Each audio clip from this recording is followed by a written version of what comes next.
उत्तराखंड की सियासत में एक समय विकास के साथ ही यहाँ के लोगों को डिजिटली सुरक्षा देने का मन बना लिया है।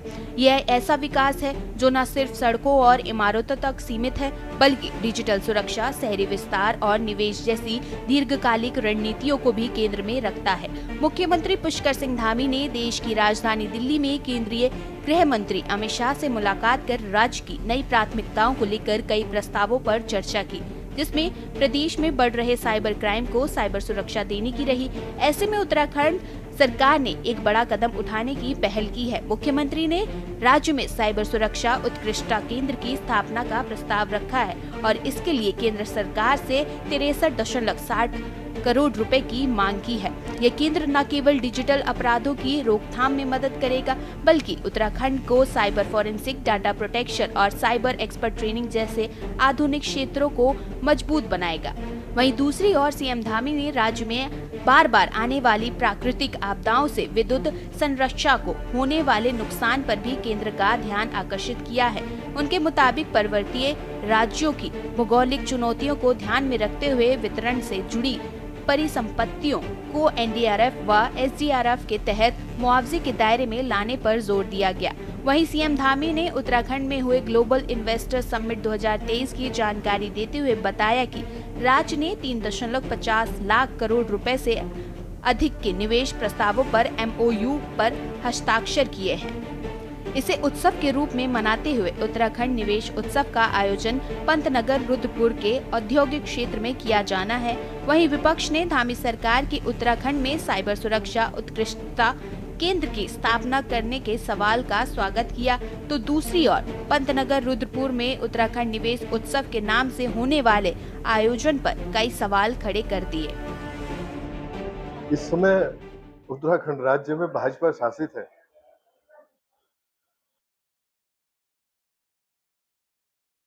स्वयं सोचिए, ये लोग जो है भाजपाई इन्वेस्टमेंट समिट की बात करते हैं, उत्सव मनाने की बात करते हैं। आप स्वयं आप देखिए, इन्वेस्टमेंट जितनी भी समिट्स हुई हैं इनकी, जो भी इन्होंने आउट की हैं, इन्वेस्टमेंट समिट जो है, क्या रिजल्ट्स हैं उसके, परिणाम क्या है, उत्सव किस बात का? भाजपाइयों, कितना झूठ बोलोगे? उत्तराखंड का जनमानस आपको वॉच कर रहा है, देख रहा है। इस प्रकार से आजकल की जो ठगी है उसमें साइबर क्राइम की घटनाएं हम देखते हैं कि साइबर क्राइम की घटनाएं निरंतर रूप से बढ़ते जा रही है और इसमें जिस प्रकार से देहरादून में ये कदम उठाया जा रहा है तो इसका हम स्वागत करते हैं। निश्चित तौर पे आज आप देखेंगे कि किस प्रकार से बड़े-बड़े जो हैकर्स हैं उनके द्वारा जो रिटायर्ड बड़े-बड़े ऑफिसर्स हैं या अन्य जो हमारी घरों में गृहिणियाँ होती हैं उनके और बड़े-बड़े साइट्स हम देखते हैं कि जो ऑफिस की साइट्स है कई बार वो भी हैक हो जाती है। तो इस प्रकार की घटनाएं निरंतर रूप से बढ़ रही है और अन्य राज्यों ने भी इसमें मजबूती के साथ एक्शन लिया। इस पर जांच बिठाने के साथ-साथ इसमें कार्रवाई भी की जा रही है और हमारे देहरादून में जो साइबर क्राइम का जो यहाँ पर एक्सीलेंस सेंटर खोलने का जो प्रयास है इसमें हम स्वागत करते हैं और साथ ही साथ इस पे कार्य भी किया जाए क्योंकि हम देखते हैं कि कई बार गवर्नमेंट सिर्फ अपनी पीठ थपथपाने के लिए बड़े-बड़े मुद्दों की बात करती हैं, जैसे यूसीसी में आप देख लीजिए, लेकिन उसके बाद धरातल पे कार्य नहीं करती है। मुख्यमंत्री आदरणीय पुष्कर सिंह धामी जी प्रदेश के विकास के लिए लगातार प्रयत्नशील हैं। 2 दिन पहले जो उनका दिल्ली में दौरा था उसमें वो रक्षा मंत्री आदरणीय राजनाथ सिंह जी से मिले। उन्होंने हमारे 2 शहर मसूरी और रानीखेत के कैंट एरिया को नगर पालिका में मिलाने की मांग की। ये दोनों पर्यटन की दृष्टि से भी महत्वपूर्ण है और कैंट बोर्ड के अधीन होने के कारण उनमें विकास के कार्य करने में दिक्कत आती है, उनके नॉर्म्स हैं अलग कैंट बोर्ड के। तो ये अगर केंद्र सरकार के द्वारा स्वीकृत हो जाते हैं तो इससे दोनों जो हमारे पर्यटन के केंद्र हैं रानीखेत और नैनीताल, इनमें बहुत प्रगति होने की संभावना है।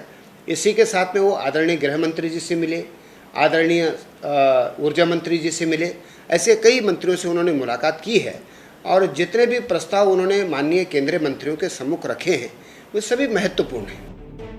आपको बता दें, उत्तराखंड पुलिस ने साइबर अपराधियों के खिलाफ एक बड़ा अभियान चलाया है। इस अभियान का नाम ऑपरेशन प्रहार है। पुलिस की 23 विशेष टीमों ने 17 राज्यों में छापेमारी कर 50 से ज्यादा साइबर अपराधियों पर कार्रवाई की है। पुलिस ने 30 से ज्यादा भगौड़े साइबर अपराधियों के घरों पर नोटिस भी चिपकाए हैं। उत्तराखंड में लगातार बढ़ रहे साइबर अपराध के चलते यह कार्रवाई की गई। 2023 में लोगों को 69 करोड़ रुपए का नुकसान हुआ था। 2024 में यह नुकसान बढ़कर 170 करोड़ रुपए हो गया। पुलिस ने अपराधियों को पकड़ने और साइबर अपराध को रोकने के लिए यह अभियान चलाया। डिप्टी एसपी साइबर क्राइम अंकुश मिश्रा का कहना है कि उत्तराखंड पुलिस देश की पहली पुलिस है जिसने साइबर अपराधियों के खिलाफ इतने बड़े पैमाने पर कार्रवाई की है। इससे साइबर अपराधियों को यह संदेश गया कि वह कानून से बच नहीं सकते। राज्य पुलिस का यह अभियान साइबर अपराध के खिलाफ एक निर्णायक कदम है। इस पहल से न केवल आरोपियों की पहचान और गिरफ्तारी सुनिश्चित हो रही है, बल्कि अन्य राज्यों की पुलिस एजेंसियों के साथ समन्वय भी मजबूत हो रहा है। और जैसे आपने बात करा कि साइबर सेंटर ऑफ एक्सीलेंस की जो बात है, उसमें ये है कि जो साइबर क्राइम है वो एक बढ़ती हुई चुनौती है, जिसमें अलग-अलग प्रकार के जटिल प्रकार के साइबर क्राइम सामने आ रहे हैं और धीरे-धीरे चीज़ें डिफ़िकल्ट होती जाती है, जिसमें जो साइबर अपराधी होते हैं वो नए-नए तरीके अपनाते हैं और साथ में जिस तरीके से टेक्नोलॉजी बदल रही है, तो इसके लिए बहुत एसेंशियल हो जाता है, बहुत ज़रूरी हो जाता है कि पुलिस भी जो है अपने जो भी इन्वेस्टिगेशन स्किल्स है, उसे इम्प्रूव करते जाए और साथ में जो उसके सपोर्ट करने के लिए जो टूल्स होते हैं, हार्डवेयर होते हैं, सॉफ्टवेयर्स होते हैं, जो हमारे टूल्स होते हैं, कई सारे फ्री टूल होते हैं, कई पेड टूल्स होते हैं। तो उसके लिए नो डाउट ऐसे एक्सीलेंस सेंटर्स जो होते हैं, सेंटर ऑफ एक्सीलेंस जो होते हैं, वो पुलिस के लिए एक बहुत ही ज़्यादा आवश्यक एक कह सकते हैं वरदान के तौर पे आएँगे, जो कि हमें नो डाउट हेल्प करेंगे बहुत सारे जटिल केसेस में, बहुत सारे टेक्निकल केसेस को सॉल्व करने में। साथ में हमें नीड होती है एडवांस ट्रेनिंग की, जिसमें हम लगातार अपने आप को दक्ष बनाते हैं, कैपेबल बनाते हैं, तो हम ट्रेनिंग कर पाएँगे। साथ में हम इन हाउस अपने कई सारे ऐसे टूल होते हैं जो हम बच्चों की मदद से, इंटर्नशिप की मदद से बनवा सकते हैं, जो कि हमें हेल्प करेंगे। तो इसके अलावा बहुत सारी ऐसी जटिल समस्या है जिनका सॉल्यूशन जो है सेंटर ऑफ एक्सीलेंस के माध्यम से मिल सकता है। देखिए अच्छी बात है क्योंकि मैं देख रहा हूँ कि प्रत्येक दिन कई लोगों के अकाउंट्स खाली हो रहे हैं, ब्लैकमेलिंग चल रही है, लोगों के फर्जी जो है मैसेजेस बना के उनको इधर-उधर बांटा जा रहा है। निश्चित ही इसको एक मजबूत आधार मिलना चाहिए ताकि ऐसे अपराधियों को जो लोगों के चरित्र हनन से लेकर उनकी संपत्ति तक को हड़पने का काम कर रहे हैं, ऐसे लोगों के विरुद्ध इसमें ठोस कार्रवाई हो पाएगी। चश्मा मुझे लगता है कि बहुत ही ज़्यादा धूमिल हो चुका है, उन लोगों को विकास शायद दिखाई नहीं देता, इसलिए बार बार अपनी निराशा का परिचय देते हैं और अपनी मानसिकता का परिचय भी देने का काम करते हैं। माननीय मुख्यमंत्री जी जिस तरीके से निवेश उत्सव यहाँ पर करवा रहे हैं, यहाँ के युवाओं को रोजगार देने की बात कर रहे हैं, हमारा जो पलायन हो रहा है उसको रोकने की बात कर रहे हैं और उत्तराखंड के अंदर जब इस तरीके के निवेश होंगे तो मुझे लगता है कि यहाँ के युवाओं को रोजगार भी मिलेगा और वो यहाँ ठहरने का काम भी करेंगे।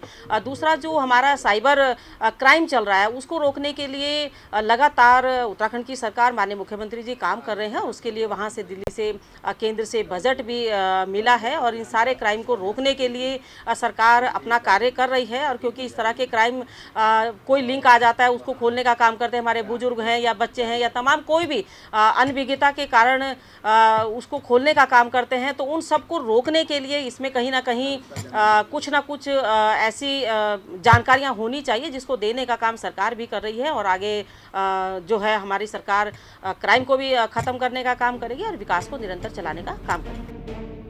केंद्रीय गृह मंत्री अमित शाह ने मुख्यमंत्री के सभी प्रस्तावों पर सकारात्मक कार्यवाही का आश्वासन दिया। मुख्यमंत्री ने कहा कि उत्तराखंड सरकार प्रधानमंत्री नरेंद्र मोदी के नेतृत्व में नए भारत की परिकल्पना को साकार करने के लिए प्रतिबद्ध है। केंद्र सरकार का निरंतर मार्गदर्शन और सहयोग राज्य के विकास को नई ऊर्जा प्रदान कर रहा है। साइबर सुरक्षा उत्कृष्टता सेंटर डिजिटल अपराधों की रोकथाम, विशेषज्ञ प्रशिक्षण, साइबर फोरेंसिक और आधुनिक संसाधनों के विकास में महत्वपूर्ण भूमिका निभाएगा। मुख्यमंत्री ने केंद्रीय गृह मंत्री को राज्य की इलेक्ट्रिक इंफ्रास्ट्रक्चर को प्राकृतिक आपदाओं से होने वाली क्षति पर चर्चा करते हुए जानकारी दी कि छोटे हिमालयी राज्यों की भौगोलिक विशेषताओं को ध्यान में रखते हुए विद्युत उत्पादन, परिक्षण एवं वितरण परिसंपत्तियों को एनडीआरएफ, एसडीआरएफ के तहत क्षतिपूर्ति के दायरे में लाया जाए। इससे राज्य का आपदा प्रबंधन तंत्र और अधिक प्रभावी एवं सशक्त होगा। अब देखना होगा राज्य के विकास के लिए केंद्र से यह बजट कब तक मिल पाएगा। Uttarakhand desk report.